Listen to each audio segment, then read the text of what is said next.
You are not hungry because your stomach is empty. You are hungry because multiple signals from your gut, your blood, your fat cells, and your hypothalamus converge on a brain that has been tuned by millions of years of evolution to seek food.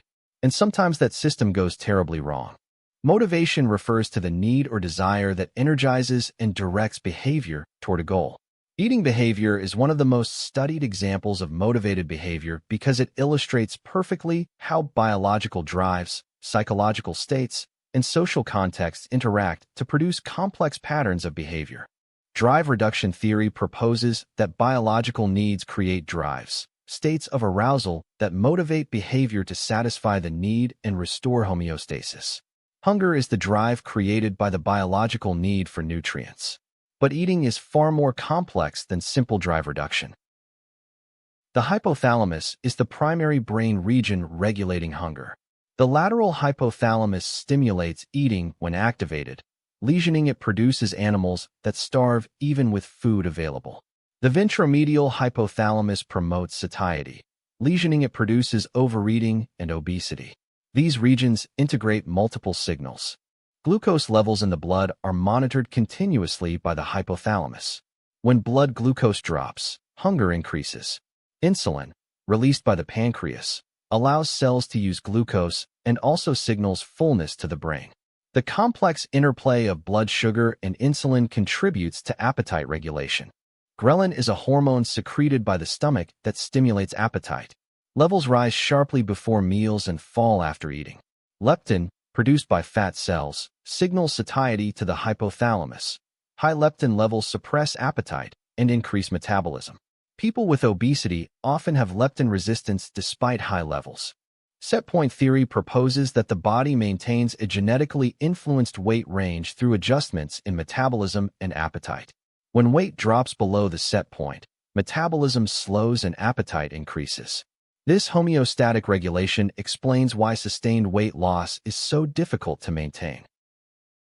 Taste preferences and food aversions are shaped by learning and culture as well as biology. We are born preferring sweet tastes and rejecting bitter ones. But what specific foods we crave, consider edible, or find disgusting is largely determined by cultural exposure and personal experience. Situational factors powerfully influence how much we eat. Larger plate and bowl sizes lead to larger portions being consumed without awareness. Social facilitation increases eating when others are present. Visual food cues trigger eating even in the absence of physiological hunger. The environment shapes intake profoundly.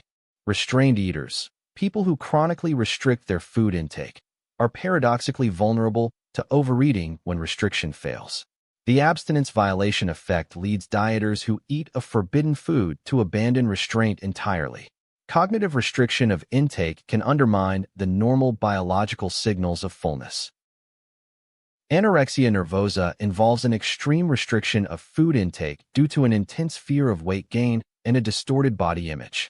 Despite severe underweight, individuals perceive themselves as fat. Anorexia has the highest mortality rate of any psychiatric disorder, from both medical complications and suicide. Bulimia nervosa is characterized by cycles of binge eating followed by compensatory behaviors, purging, excessive exercise, or fasting. Unlike anorexia, individuals with bulimia are often normal weight. They experience intense shame and secrecy about the cycle, which can continue for years before discovery. Binge eating disorder involves recurrent episodes of eating unusually large amounts in a discrete period with a sense of loss of control, without the compensatory behaviors of bulimia. It is the most common eating disorder and is associated with significant psychological distress and obesity. Eating disorders arise from the interaction of genetic vulnerability, psychological factors including perfectionism and low self-esteem, family dynamics, and cultural pressures emphasizing thinness. Western cultures with high thin ideal internalization show dramatically higher eating disorder prevalence than cultures with different beauty standards. Effective treatment for eating disorders typically combines medical monitoring, nutritional rehabilitation, and psychotherapy.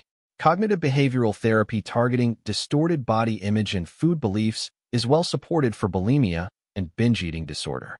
Family-based treatment shows strong outcomes for adolescents with anorexia.